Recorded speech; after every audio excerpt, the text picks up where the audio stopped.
senhores conselheiros, conselheiros presidentes, senhor procurador, senhora secretária, senhores advogados aqui presentes, doutor Tiago e doutor Sintra, um bom dia para todos e sejam bem-vindos a essa sessão de julgamento.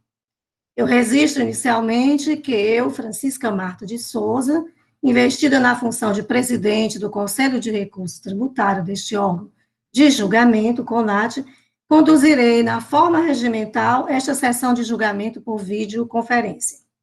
Informo que as sessões de julgamento não presencial por meio de videoconferência encontram amparo legal nas portarias 158/2020, 145/2017 e 384/2020. A modalidade, então, implementada, resguarda todas as garantias constitucionais das partes no processo administrativo tributário. Ainda de mencionar que nessa sessão julgaremos processos administrativos tributários com a interposição do denominado recurso extraordinário, de que trata o artigo 103(2) da Lei 15.614/2014, que ancora-se nos casos de divergência entre as decisões recorridas e outras da mesma Câmara ou da própria Câmara Superior que tiverem apresentado matéria semelhante. Para início propriamente dos trabalhos, solicito à secretária Ana Paula que averigue a existência de quórum regimental para fins da instalação propriamente dita da presente sessão, identificando os conselheiros que compõem este conselho. Secretária Ana Paula, por favor. Bom dia, presidente Marta, bom dia a todos. Estão presentes a 7ª sessão ordinária virtual da Câmara Superior do Conselho de Recursos Tributários do Estado do Ceará, em 26 de abril de 2021, a excelentíssima senhora Francisca Marta de Souza, presidente da Câmara Superior, os conselheiros presidentes, doutor Manuel Marcelo Augusto Marques Neto, que é primeiro vice-presidente, doutor Francisco José de Oliveira Silva, segundo vice-presidente, os conselheiros presidentes Francisco Wellington Ávila Pereira e José Augusto Teixeira. Presente o excelentíssimo senhor procurador do Estado, doutor André Gustavo Pereira. Presentes os conselheiros Dalcília Bruno Soares, Mônica Maria Castelo, Maria Lineide Silva e Souza, Leilson Oliveira Cunha, Tereza Helena Carvalho Rebouças Porto, Lúcio Flávio Alves, conselheiro Pedro Jorge Medeiros, conselheiro Carlos César Quadros Pierre, Ricardo Valente Filho, Francileite Cavalcante Furtado Remígio, Felipe Augusto Araújo Muniz, Micael Pinheiro de Oliveira. Secretariando os trabalhos da Câmara Superior, eu, Ana Paula Figueiredo Porto. Também presente o representante legal das empresas em pauta para esta sessão, doutor Carlos César Souza Sintra, e eu não estou vendo, mas doutor Tiago Matos também está presente? Tá. Doutor Tiago Matos. É só, presidente. Ok. Então, aos advogados, já dei as boas-vindas e renovo aqui as boas-vindas nessa sessão. Verificado o quórum regimental, dou por aberta a presente sessão e passo a ordem do dia. A secretária, se dentre as resoluções disponibilizadas aos conselheiros para apreciação, se foi recepcionada alguma sugestão ou alteração na mesma. Nenhuma sugestão de alteração, presidente. Foram apresentadas 5 resoluções. Ok, então, não havendo... Posso nominar as resoluções, pode presidente? Pode nominar para que a gente possa dá-las por aprovadas. Homologação, né? Foi apresentada a resolução de número 2368, resolução número 5 do processo de recurso número 2368/2016, da conselheira Mônica Castelo. Resolução número 6 de 2021, processo número 6486/2017, da empresa Citec, conselheiro relator Lúcio Flávio Alves. Resolução número 7 de 2021, processo 6487/2017, da empresa Citec, também relator Lúcio Flávio Alves. Processo número 758/2015, resolução número 8/2021, Lima Transportes, relator Lúcio Flávio Alves. E resolução número 9/2021, auto de infração, processo número 3905/2016, da empresa Alessat, conselheiro relator Ricardo Valente. É só, presidente. Ok. Então, continuemos a nossa sessão com o julgamento dos processos pautados, anunciando o primeiro processo aqui da pauta.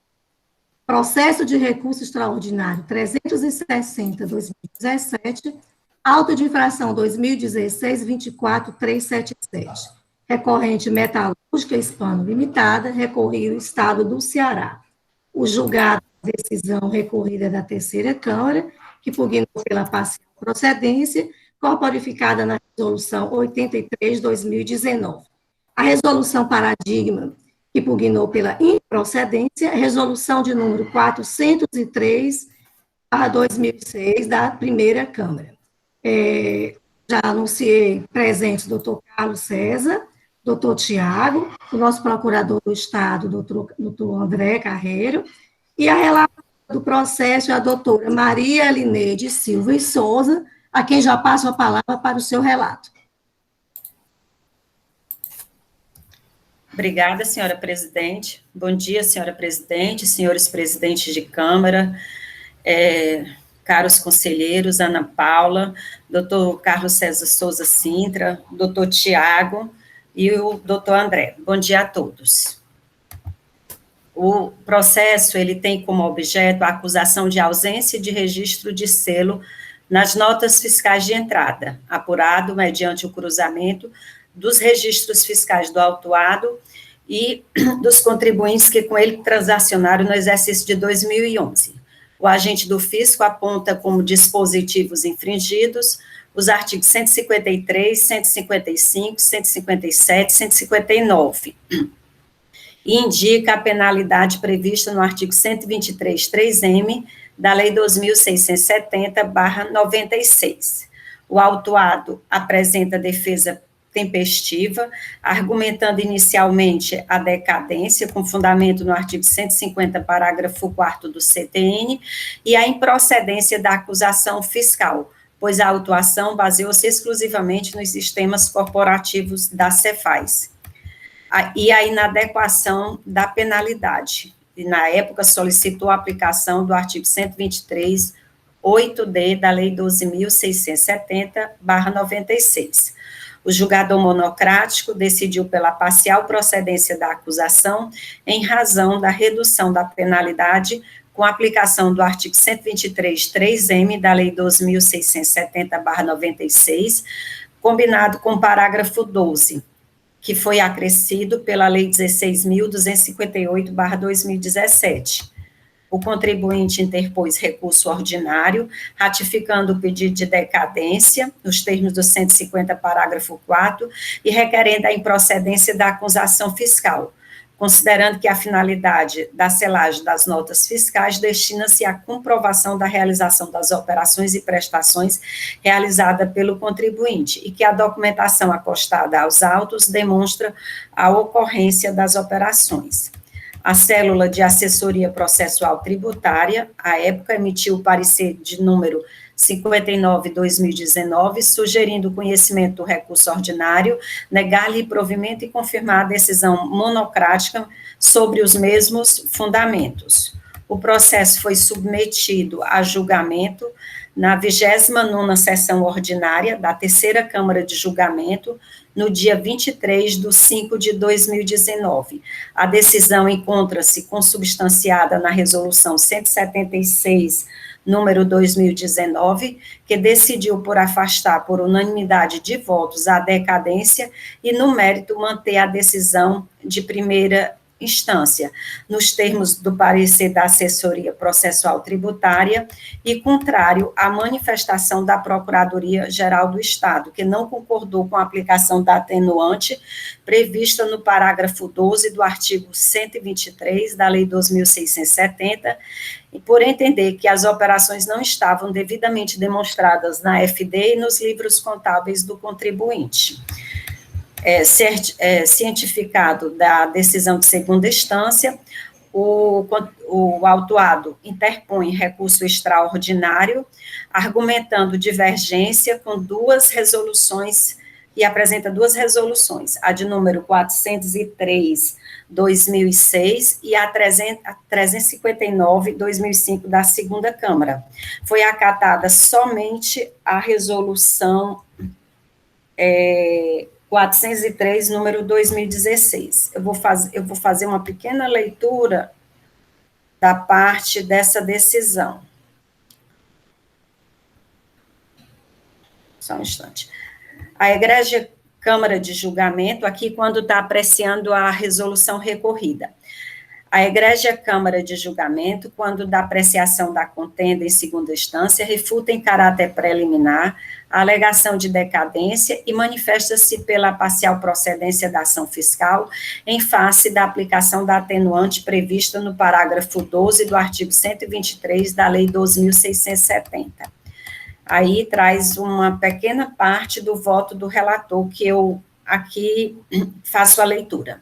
Assim, no presente caso, a agente autuante informa que as notas fiscais estavam informadas na ADIEF da empresa recorrente e se verificou que a empresa autuada é uma indústria que não paga ICMS antecipado na entrada, nos termos do artigo 767, parágrafo 1º, inciso 1 do regulamento do ICMS, que o diferencial de alíquota relativa a bens destinados a ativo ou imobilizado fica diferido para o momento da incorporação, artigo 13b do regulamento, e que a substituição tributária não se aplica às operações que destinem a mercadoria para ser empregada como matéria-prima ou insumo no processo de industrialização. Portanto, inexistindo imposto a ser pago na entrada, o que leva à aplicação ao caso da atenuante acima mencionada. Por seu turno, a resolução paradigma 403/2006 da primeira Câmara versa igualmente sobre a aquisição de mercadorias acobertada por documentos desprovido do selo fiscal de trânsito. Em segunda instância, a ação fiscal é julgada improcedente, e aqui foi por maioria de votos, sob o fundamento de que o contribuinte comprovou por outros meios que as operações mercantis efetivamente ocorreram.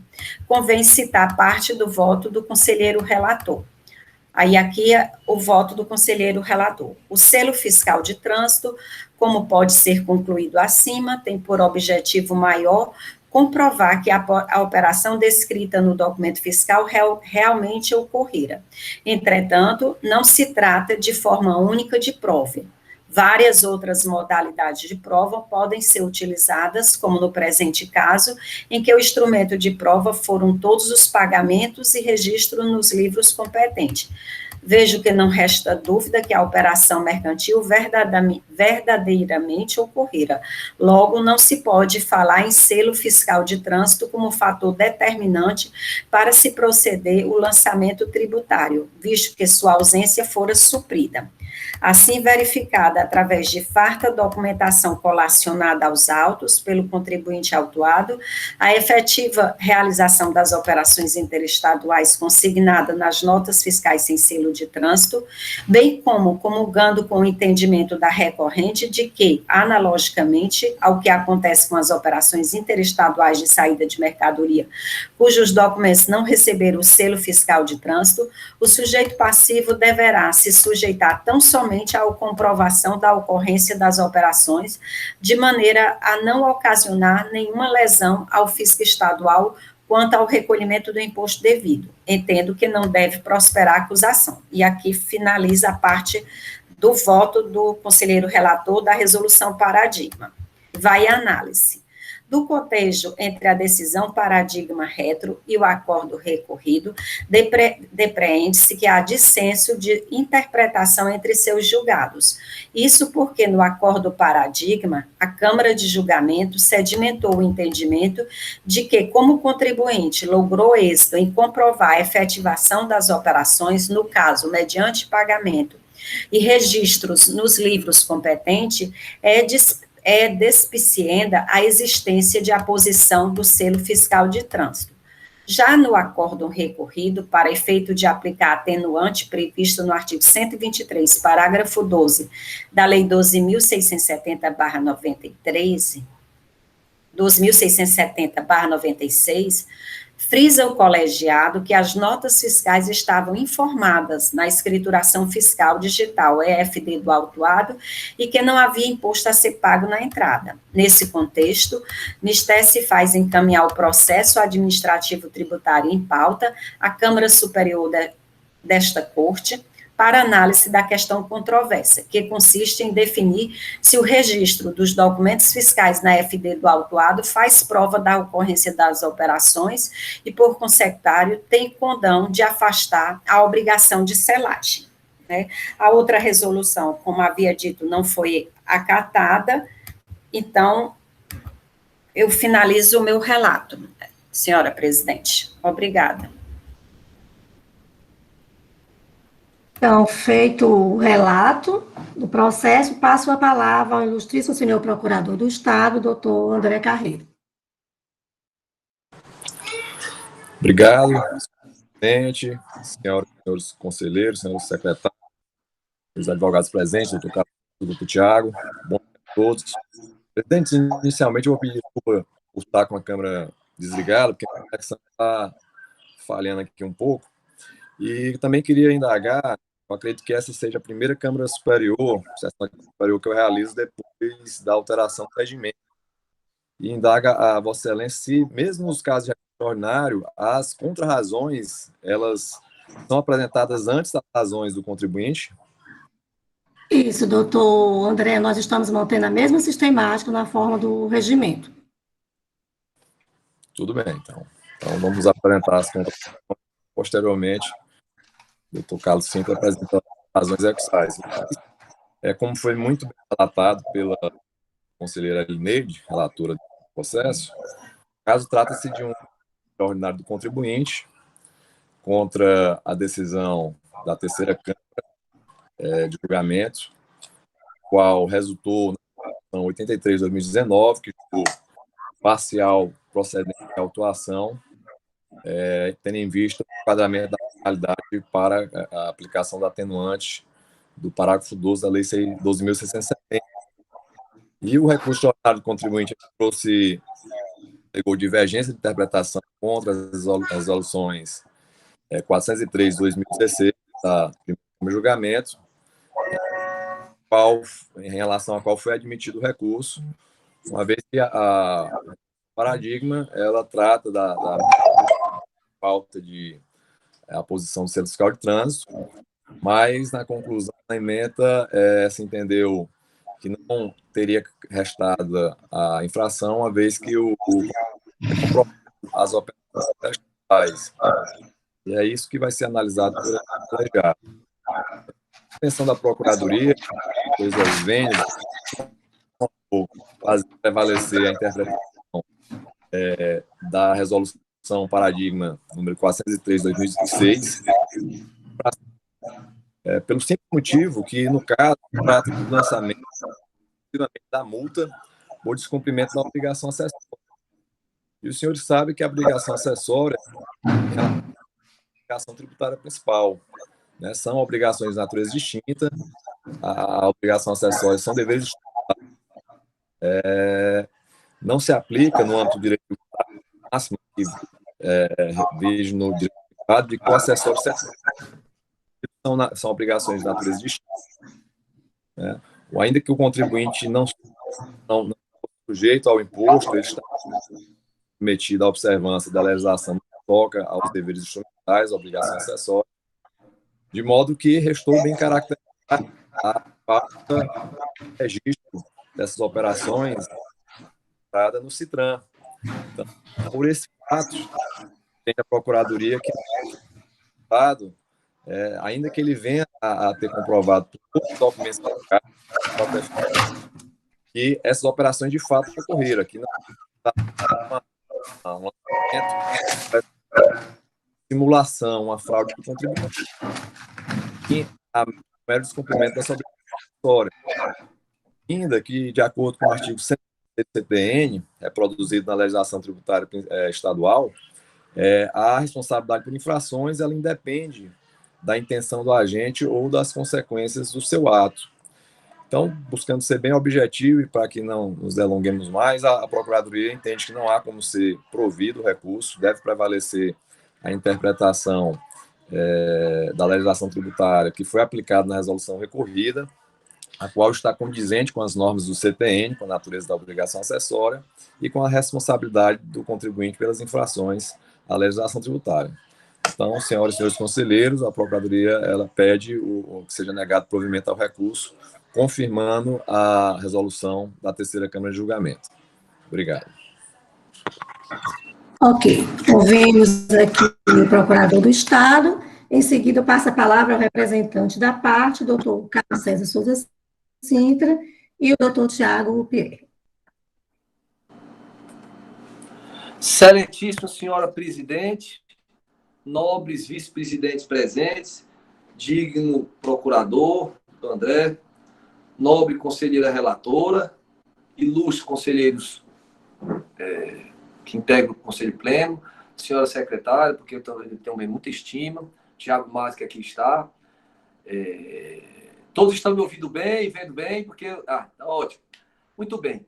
Eu ouvi atentamente o relato aqui da distinta relatora e as observações do doutor André, e, de fato, esse processo parece-nos que o desfecho não vai consumir muito tempo, porque, nitidamente, a decisão paradigma ela é clara ao ter admitido que existem outras maneiras de comprovar a ocorrência da operação, o que justifica o selo fiscal é ele comparecer. Normalmente, no passado, depois da nota fiscal eletrônica, nós sabemos que isso mudou. Eu já participei de algumas sessões na primeira Câmara de Julgamento, se eu não me engano, não sei se foi o conselheiro César Pierre, que evidencia que, com a nota fiscal eletrônica, o Estado já tem o conhecimento da ocorrência da operação, ainda que aquela operação não se submeta à posição do selo no DANF. Enfim, mas a decisão paradigma, portanto, reconhece isso, que tendo em vista que na decisão paradigma, como o contribuinte evidenciou que ocorreram aqueles negócios através de outros mecanismos, não se justificava, segundo a decisão paradigma, a inflição da sanção naquele momento imposta pelo fisco. A decisão recorrida, ela admitiu que houve a escritura, que houve o registro dessas operações, tá certo? Aplicando já uma minorante na sanção originariamente proposta pelo digno autuante. O que nós estamos aqui a discutir é até que ponto justifica manter essa parcial procedência ou decidir pela improcedência nos termos da resolução paradigma que nós invocamos. Eu vou só ratificar o que consta já do recurso, acerca das razões que nós entendemos que justificam o reconhecimento da improcedência nesse caso, apenas de maneira muito respeitosa, como a gente faz, discrepando de uma observação que o doutor André fez, não da leitura que ele fez. De fato, a obrigação tributária acessória, a obrigação tributária principal, elas, de acordo com o Código, em alguns momentos, o legislador, ele, inclusive, reconhece uma independência. Mas no STJ tem algumas manifestações, eu pensei aqui uma, acho que é o recurso especial 728999, da Denise. E essa eu acho que não é dela, não. Acho que não sei se essa é do Franciuli Neto. Eu acho que tem um também do ministro Fux, em que eles dizem o seguinte: de fato existe essa autonomia, mas os ministros entendem que essa autonomia é relativa. O caso concreto lá era o caso da aplicação de uma sanção. E por que ele diz que é relativa? É porque o artigo 113, parágrafo 2º, quando vai definir o que é uma obrigação acessória, ele diz que elas são aqueles deveres, são aquelas obrigações de fazer, não fazer ou tolerar, que são instituídos no interesse da arrecadação e da fiscalização. E aí ele entende que se na operação não há imposto envolvido, isso no julgado lá do STJ, essa autonomia seria relativa. De novo, e ele utiliza essa premissa no julgamento do judiciário para reduzir a sanção. Lá, ele não deixa de aplicar a sanção, porque ele reconhece, na forma como acertadamente disse o doutor André, a autonomia entre a obrigação tributária e a obrigação acessória, mas ele diz que, a despeito de haver essa autonomia, se entende que essa autonomia é relativa, uma vez que se fala que esses deveres acessórios, instrumentais, administrativos, devem ser instituídos no interesse da arrecadação e da fiscalização. No presente caso, considerando que há elementos evidenciando que o fisco tomou conhecimento, a empresa procedeu ao registro, quer dizer, por outros mecanismos, havia como saber da realização da operação, é com base nisso, tá certo? Que nós entendemos que há, sim, condições para que esse egrégio Conselho Pleno aplique para o caso, ora em análise, a decisão paradigma por nós invocada, que reconheceu a absoluta improcedência da autuação. Senhora presidente, são as nossas razões, reiterando o nosso enorme contentamento. Se Deus quiser, na quarta-feira estaremos aqui juntos. Estou com saudade de todos, inclusive da presidente, que é uma pessoa que eu tenho muito estima, do doutor André, também pessoa. Não estamos podendo nos encontrar, doutor André, lá nos colégios de nossos filhos, e outras pessoas que aí estão também, porque eu e o Thiago temos muita estima e admiração, tá certo? Mas, por enquanto, amigos, essas são as razões que nós temos.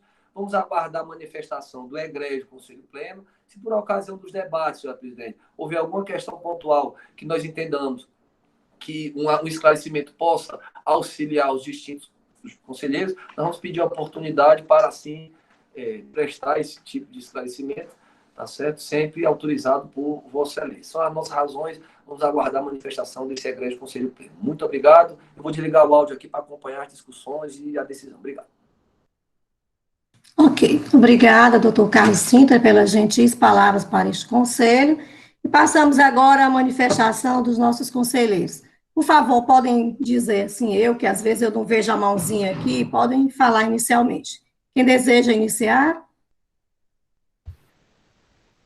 Eu, senhora presidente. Doutora Elineide, por favor. Realmente, assim, a situação que eu vejo que foi bem simples.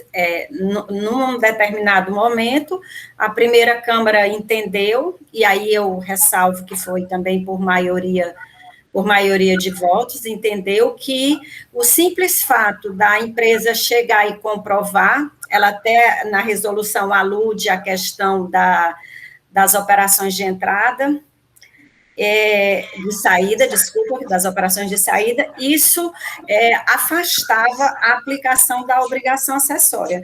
Mas também, aqui eu entendo, do mesmo jeito que o doutor André colocou, que por conta do CTN, a obrigação acessória, ela se materializou e não foi cumprida, e o fato de comprovar a existência dessas operações não afasta o cumprimento dessa obrigação acessória. Assim, de forma simples, tem essas duas decisões, mas o meu entendimento é como está manifestado na resolução recorrida, de forma bem simples. Ok. Próximo conselheiro. Presidente. Doutor Lúcio, com a palavra. Bom dia, presidente. Bom dia, presidente. Doutor André, doutor Carlos Sintra, conselheiros. Presidente, a questão aí foi bem posta, né? Tanto pela relatora, de forma bem objetiva, doutor André, doutor Carlos Sintra. Essa resolução, né, foi da nossa Câmara, tive a oportunidade de participar desse julgamento, né, e desde o início, realmente, a parte vem trazendo a questão dessa decisão lá do STJ, né, e a questão da obrigação acessória, né, que os requisitos, né, os dois, né, requisitos seriam o interesse da arrecadação e da fiscalização. Mas eu trago aqui, também sendo de forma bem objetiva, é o seguinte, a nossa legislação, essa matéria, né, está até objeto de súmula, né, teve uma primeira reunião do Pleno para discutir essa matéria, e realmente o legislador, quando ele coloca lá o 123.3M, né, e coloca o parágrafo 12 lá como atenuante, né, e alguns, né, jogadores, né, desse contencioso entendem que se aplica também o 126 e o parágrafo único do 126, então eu trago a questão dessa maneira. Quando o legislador colocou que era o 123.3M, né, e depois colocou um atenuante, dizendo que tinha dois requisitos a ser preenchidos, que era justamente a escrituração e o imposto que já houvesse sido pago. Então, o próprio legislador ele já tratou dessa matéria, né, colocando realmente um atenuante, que é 2% do valor, né, da operação, que no originário, o 123, era 20%. Então, eu trago, com todo respeito, a questão trazida aí pelo doutor Carlos Sintra, mas se a gente observar também, né, o CTN, ele é bem claro no sentido, né, ele trata lá no artigo 175, parágrafo 1, que é a exclusão do crédito, que é a questão da isenção e da anistia, ele diz que são coisas distintas, né? Não dispensa o cumprimento da obrigação acessória, o fato da obrigação principal ter sido cumprida, né? Então, realmente, aí na resolução, foi bem lido pela conselheira Lineide, né? O relator coloca que realmente não existia imposto a ser pago naquelas operações, e realmente estava escriturado. Isso aí o próprio julgador, de primeira instância, reconhece, e a gente, quando foi fazer o julgamento, também reconheceu. Então, presidente, sendo de forma bem objetiva, eu acho que essa matéria é tratada, sim, como a escrituração, né, a informação e o não pagamento de imposto como um atenuante, e assim é especificado na nossa legislação. Vou até trazer aqui, o doutor Carlos Cinto coloca a questão aliás, a resolução paradigma da discussão lá da primeira Câmara, como bem disse a conselheira Lineide, foi por maioria, né, com todo respeito também a essa decisão, coloca lá que deve ser aplicada a questão, analogicamente, a questão da saída. Mas justamente eu volto, a questão da saída existia uma IN que tratava disso, era 32, se eu não me engano, 2002, que tratava justamente aquelas condições que, quando na saída não houvesse o selo fiscal de trânsito, era permitido, né, que ele comprovasse por determinados outros elementos. Né? Até essa IN saiu de várias decisões do contencioso que reconhecia, sim, daquela questão da simulação como ocorrida a saída, mesmo que não tivesse o selo de trânsito. Né? Pagamento de banco, o conhecimento de transporte, a nota fiscal de entrada lá no estabelecimento destinatário. Mas aqui nós estamos tratando de entrada, né?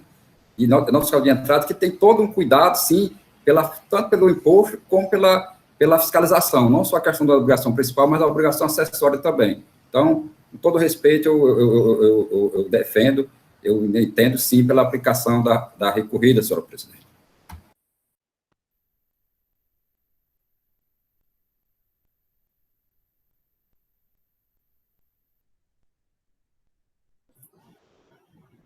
Qual conselheiro deseja manifestar-se?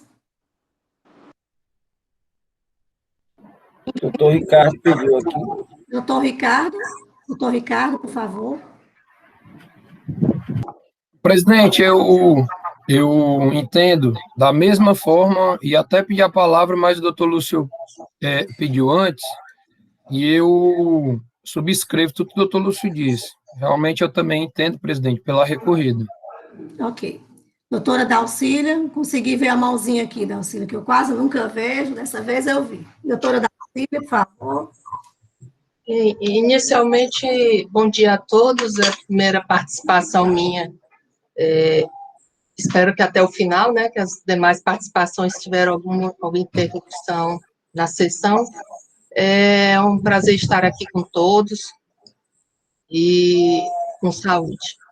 Bom, eu tive pesquisando a questão de fato, sempre que eu já trabalhei com despacho de admissibilidade do recurso extraordinário, sempre, às vezes nem sempre me ative só a resolução, porque às vezes um pequeno detalhe sutil no próprio processo faz uma diferença nas circunstâncias fáticas entre a paradigma e a recorrida. E busquei lá no Alfresco, busquei no GED, e não encontrei. A única peça desse processo da paradigma que eu encontrei foi o parecer, e o parecer, ele é muito sucinto, ele não fala muito desses aspectos que foram trazidos na resolução, sobre que tipo de comprovação foi realizada, e eu não sei se isso faria diferença aos senhores, mas só para trazer um aspecto fático, que eu acho muito complicado a gente fazer uma paradigma com uma resolução em que os elementos de prova foram essenciais para a decisão de improcedência, né, já que aqueles elementos de prova que estavam naquele processo é que justificam aí, ou justificaram para os conselheiros da paradigma, que afastar a penalidade do 123.3M. Então, é esse aspecto de fato que eu queria trazer, que realmente eu não tenho um suporte fático que ampare que tipo de comprovações foram realizadas. Até o parecer não cita essa comprovação, não cita a escrituração, nem comprovação de operações, então eu não sei em que momento foi trazida, provavelmente em sessão, mas eu não consegui recuperar essa informação. E a questão realmente da aspecto que o doutor Lúcio falou e a conselheira relatora é realmente eu acho muito complicado estender, se a gente entender que o acessório para de existir porque o principal não está sendo cobrado, a gente vai ter que entender isso para uma série de circunstâncias, e aí chega a um ponto até da própria nota deixar de ser um dia importante, porque a empresa comprovou que o imposto foi pago. Eu acho que realmente, se o CTN fez essa separação, existe um motivo, são obrigações de fazer diferentes, distintas, fatos geradores distintos. O CTN diz que, pelo mero descumprimento da obrigação acessória, ela já se converte em uma obrigação, e esse descumprimento, ele é um fato incontroverso aqui nos autos, realmente não houve a selagem, e realmente eu não vejo aqui como trazer esse processo para improcedência. Eu realmente vejo que houve o descumprimento e que a decisão recorrida deve ser mantida. Bom dia. Doutor Leilson, com a palavra.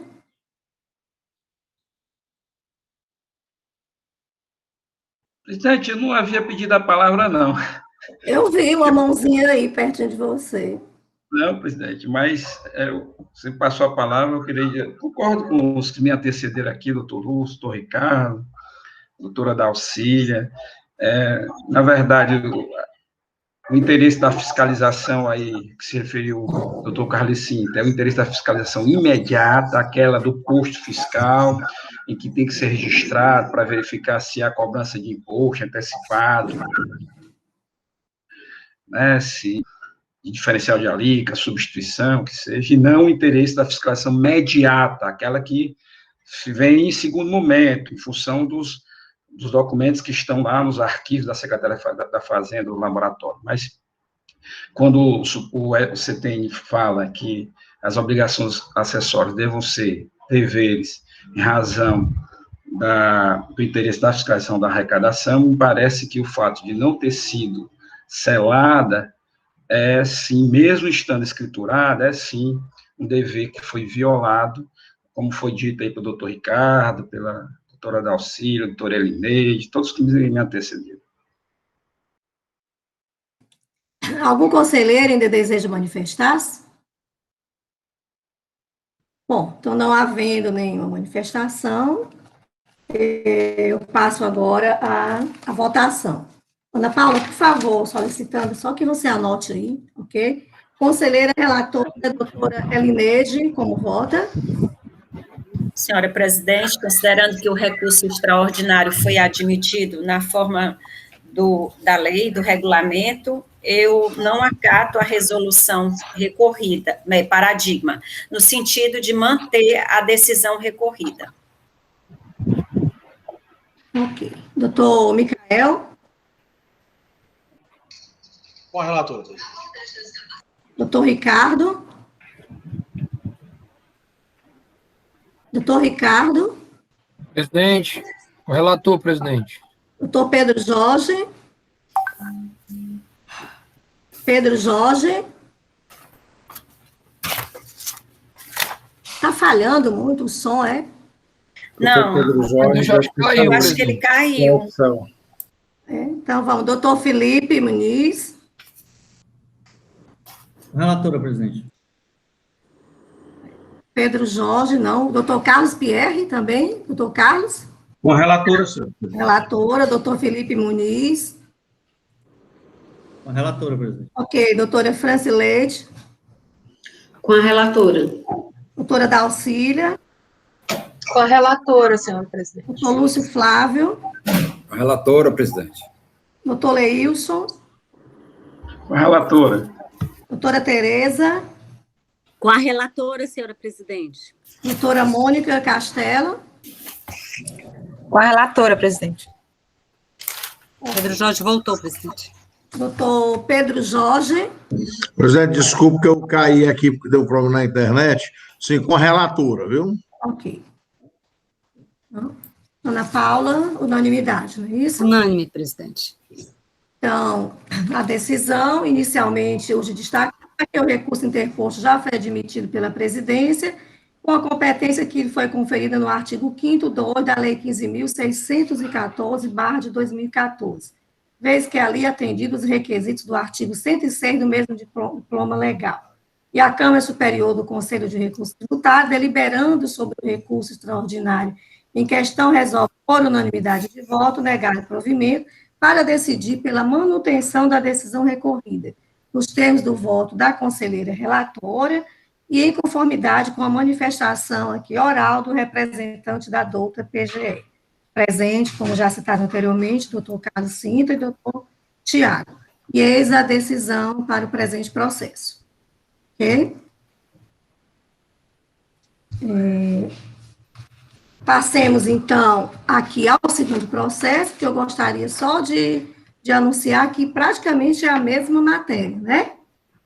Talvez todas as discussões aqui já se aproveitem, a não ser que tenha algum pequeno diferencial no caso concreto.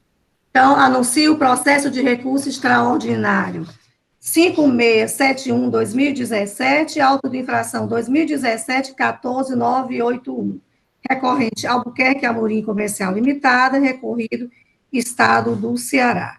A decisão recorrida é da terceira Câmara, corporificada na resolução 164/2019, e a resolução paradigma, que é a mesma do processo anterior, 403/2016, que ali impugnou pela improcedência. Os representantes das partes são os mesmos, nosso procurador, doutor André, aqui, e o relator conselheiro, doutor Pierre, a quem já passo a palavra para o seu relato. Muito obrigado, senhora presidente. Bom dia a todos, colegas conselheiros, conselheiras, e os representantes da parte, do Sintra, doutor André, do procurador do Estado. Presidente, eu serei realmente um pouco mais breve. Essa ação, esse processo trata realmente da mesma matéria, a falta de aposição aos fiscais na nota de entrada, com a diferença que, neste caso aqui, as notas fiscais sequer foram informadas na FD do contribuinte. Então, eu acredito, talvez a discussão seja até maior. Então, a penalidade aqui aplicada foi o 123.3M, sem atenuante, né? A empresa apresentou impugnação. Nessa impugnação não foi batida essa questão da prova já do ocorrido. O julgador de primeira instância entendeu pela procedência da autuação. Foi apresentado um recurso ordinário, em que se dizia que a ausência de infração à legislação, no sentido de alcance da aplicação do selo de trânsito, a inadequação da sanção do auto-infração, seria adequado o 123.8D, requereu a improcedência do auto-infração, ou então o lado pericial. A assessoria processual tributária entendeu pela manutenção da autuação, e a terceira Câmara manteve a autuação, entendendo que o descumprimento de obrigação acessória da entrada do seu de trânsito não informado na FD deveria ser penalizado com o 123.3M, né? Eu tinha feito aqui sobre as argumentações do julgado da terceira Câmara, mas em vista das discussões já acontecidas, eu vou pular essa parte. Foi apresentado um recurso extraordinário, em que foram apresentadas as mesmas resoluções do processo anterior, uma parte quanto à decadência, que não foi aceita, e a presidência do Conselho aceitou apenas com a resolução paradigma a mesma resolução do processo anterior, que, em suma, afirmava que, havendo outros meios de prova, certo, estava elidida a necessidade do selo fiscal. Esse paradigma foi o aceito. Em suma, presidente, a discussão é a mesma do passado, sendo que aqui tem um agravante, que a empresa, ao contrário do processo anterior, ela não escriturou em sua FD as operações. É isso, senhor presidente. Sucintamente, relatando. Sucintamente, mas de modo bem claro, o relato do processo. Passo a palavra aqui ao doutor André. Obrigado, senhora presidente. Renovo os cumprimentos a todos. Trata-se de também um extraordinário, como bem relatado pelo doutor Carlos César, Também, da mesma matéria, o recurso extraordinário inicialmente tratava da decadência, mas não foi admitido nessa parte. Inclusive, a resolução paradigma desse processo é a mesma resolução do processo anterior, 3 de 2006. E como já foi dito no outro processo, também vou tentar ser bem objetivo, para o presidente e senhores conselheiros, no caso, há uma autonomia da obrigação tributária acessória com a principal.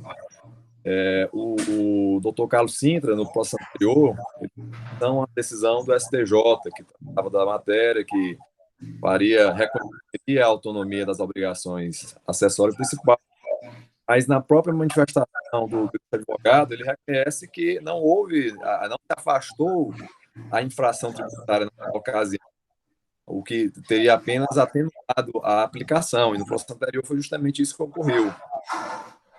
Diante da previsão da atenuante na legislação, o parágrafo 12 foi aplicado a atenuante, mas a infração tributária em si, a obrigação acessória, ela foi mantida.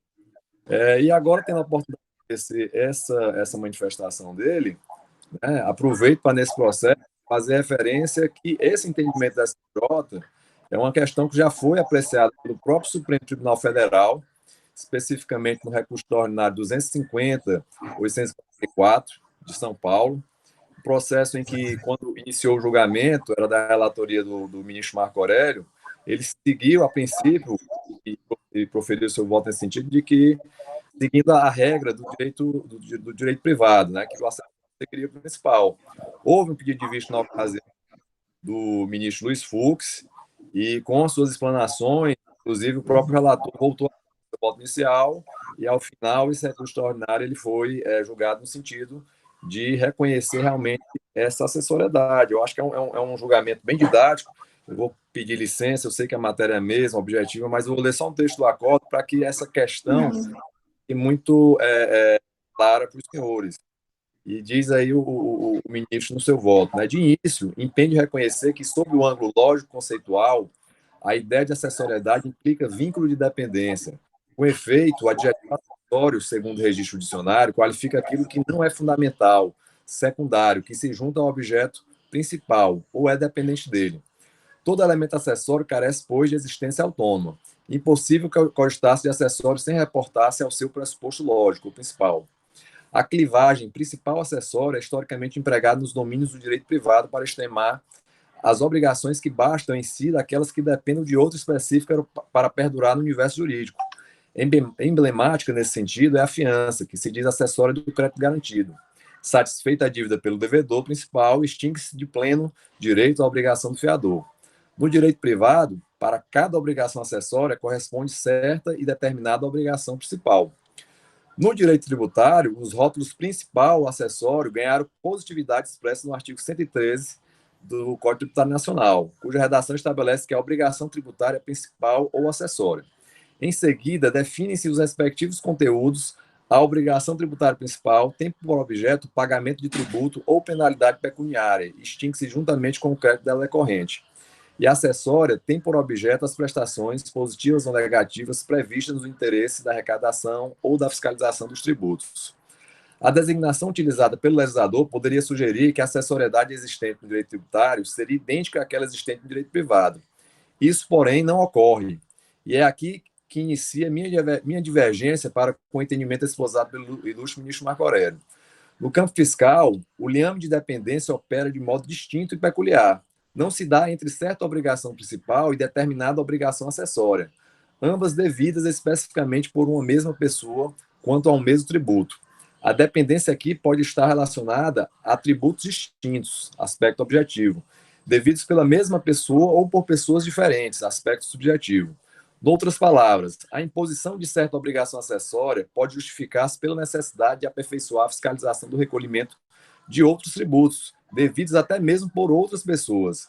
O que releva na essência da obrigação acessória é o propósito autônomo de levar ao conhecimento da administração, curadora do interesse público, informações que lhe permitam apurar o surgimento, no passado e no presente, de fatos jurídicos tributários, a ocorrência de eventos que tenham o condão de suspender a exigibilidade do crédito tributário, além da extinção da obrigação tributária.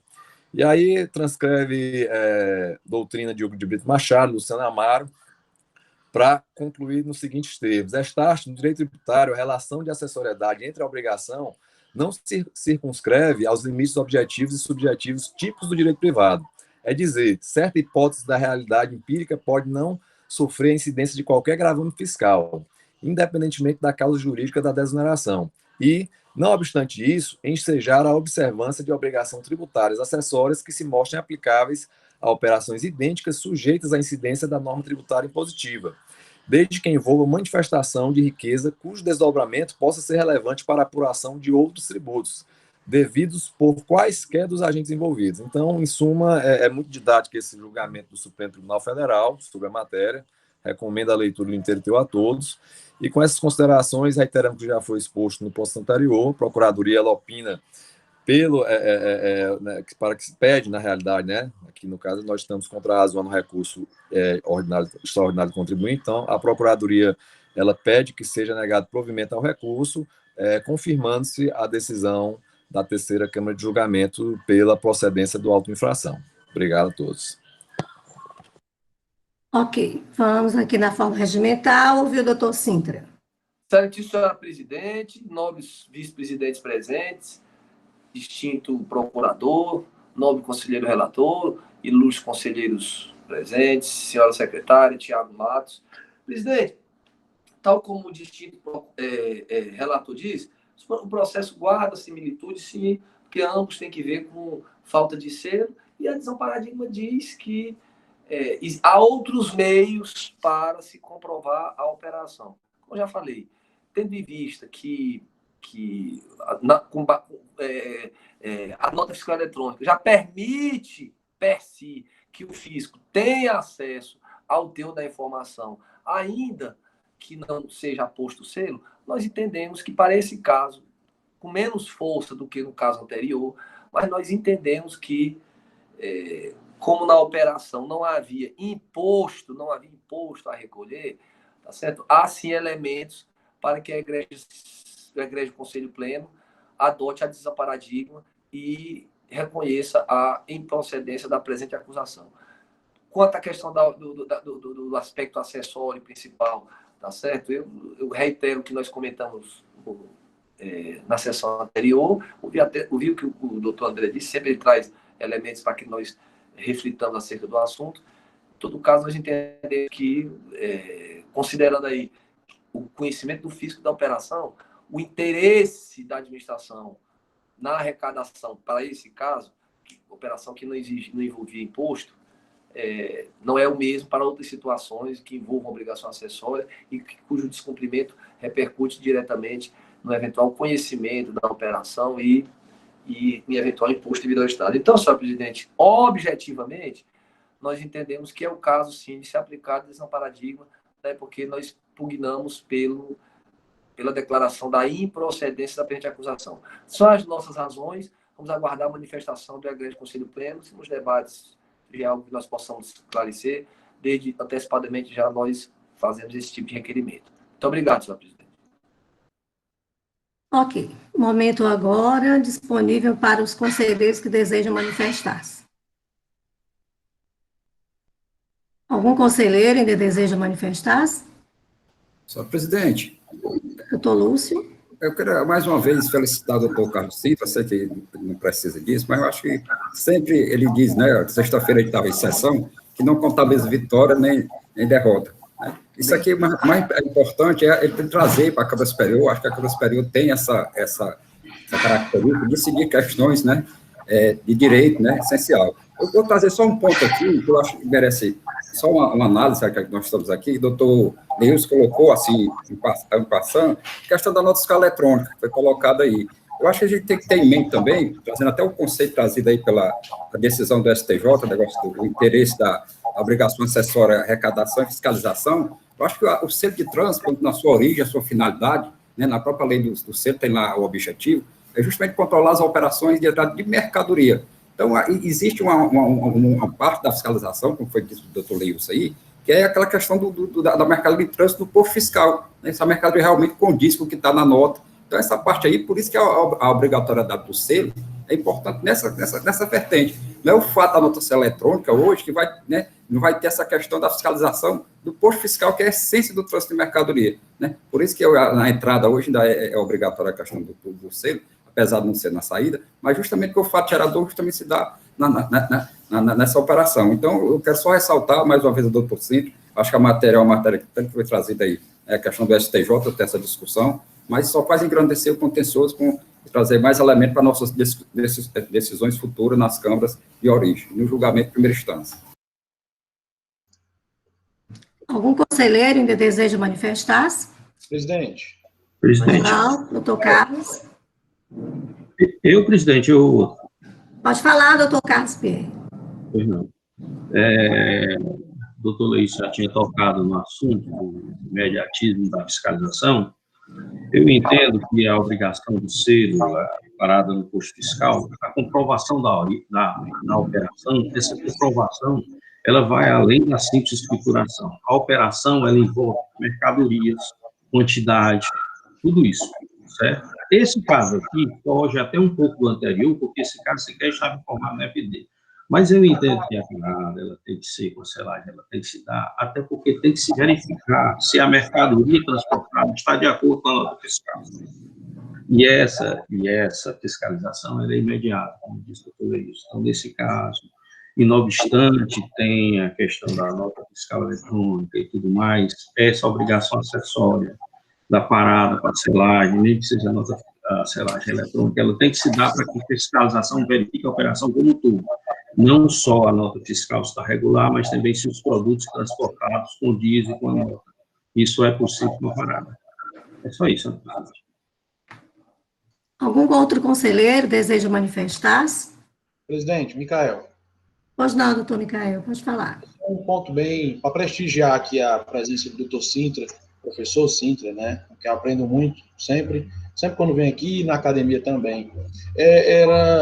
Infelizmente, doutor Sintra, eu entendo como a tese da recorrente, entendo como contribuinte mesmo.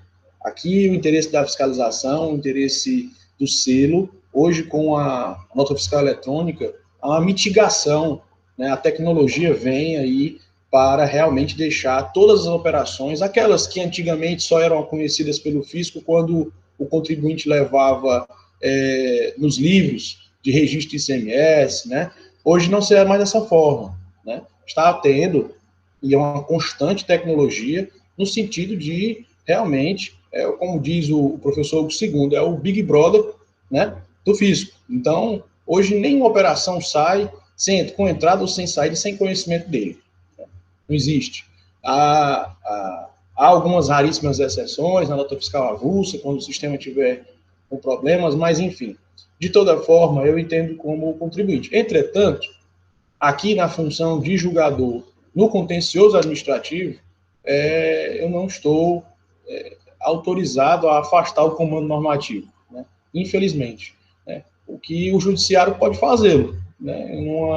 Numa situação de análise constitucional, ou de análise até afastar um dispositivo ou outro, quando se observa todo esse contexto. Então, acredito que uma empresa está muito bem assessorada, pode ser que essa questão aí pode ser levada ao judiciário, mas aqui, enquanto julgador no contencioso administrativo, afastar essa combinação, infelizmente, não nos é autorizado. Então, por isso que eu entendo como a relatora no processo anterior.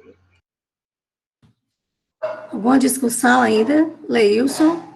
Presidente, é só para finalizar o termo da fiscalização imediata que eu me referi no julgamento passado, a diferença entre a imediata e a imediata, a posterior, é que o fato da questão do selo, como foi dito do doutor Carlos Pierre, do controle, ele guarda muita semelhança, analogia com os controles da Receita Federal, nos despachos aduaneiros, da importação e exportação, em que se verifica mercadorias.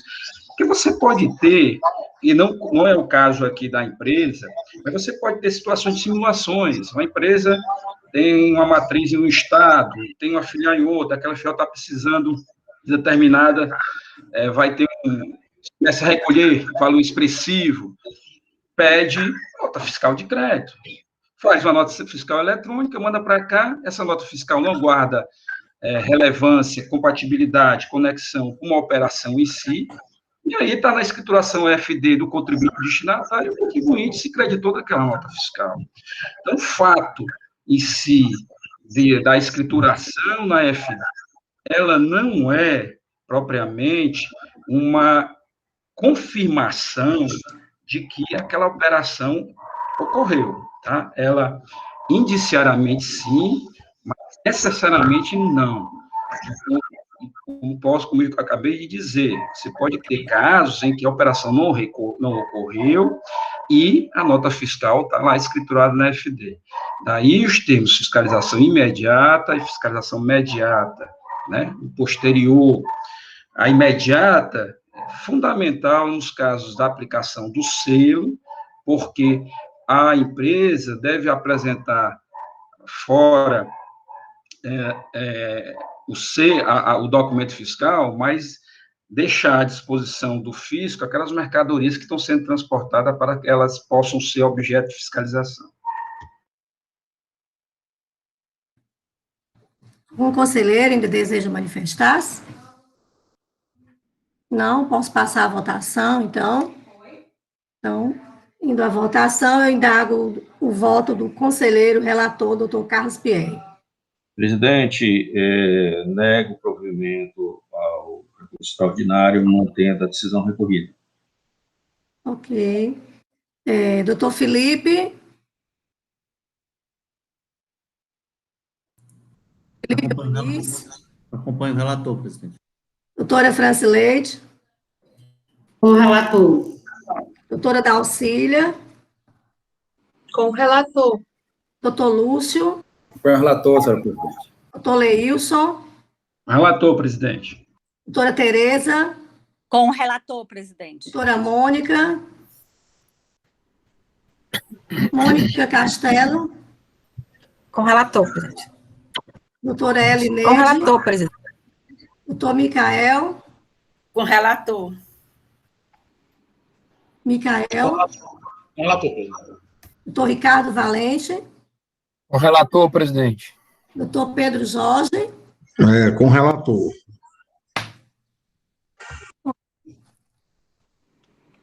Proferindo aqui a decisão, sempre conseguindo que o recurso já foi admitido pela presidência, com a competência que ele foi conferido no artigo 5º da Lei 15.614, vez que da análise foi atendido os requisitos do artigo 106 do mesmo diploma legal. E a Câmara Superior do Conselho de Recurso Tributário, deliberando sobre o recurso extraordinário em questão, resolve, por unanimidade de voto, negar o provimento, no sentido de manter a decisão recorrida, nos termos do voto do conselheiro relator e em conformidade com a manifestação oral do representante da douta PGE. Eis a decisão para o processo e agradecendo o doutor Carlos César Souza Sintra e doutor Tiago, e presente. Presidente, queríamos agradecer mais uma vez a atenção de todos, renovar os nossos cumprimentos individualmente a cada um de vocês. Quarta-feira estaremos juntos. Pedro Jorge, se Deus quiser, Pedro Jorge, com a mesma alegria que nós estamos hoje. Né? Com certeza, meu amigo, vai ser. Aqui, tá certo? Se Deus quiser. Tiago está mandando aqui também recomendações a todos. Ok. Grande abraço, desejamos um excelente início de semana para todos. Muito obrigado. Para todos nós. Obrigado. Tchau, pessoal. Okay. Grande abraço. Bom trabalho. Ok. Senhores conselheiros, aqui em assuntos gerais, eu queria só pedir a todos que, por favor, derem uma verificada nas resoluções pendentes da Câmara Superior, tá? Para que até quarta-feira a gente deixe tudo ok, não tem problema nenhum conosco, até mesmo porque nesse momento já tem contribuinte querendo efetuar o pagamento, tá bom? Então, por favor, estourando quarta-feira. Ok?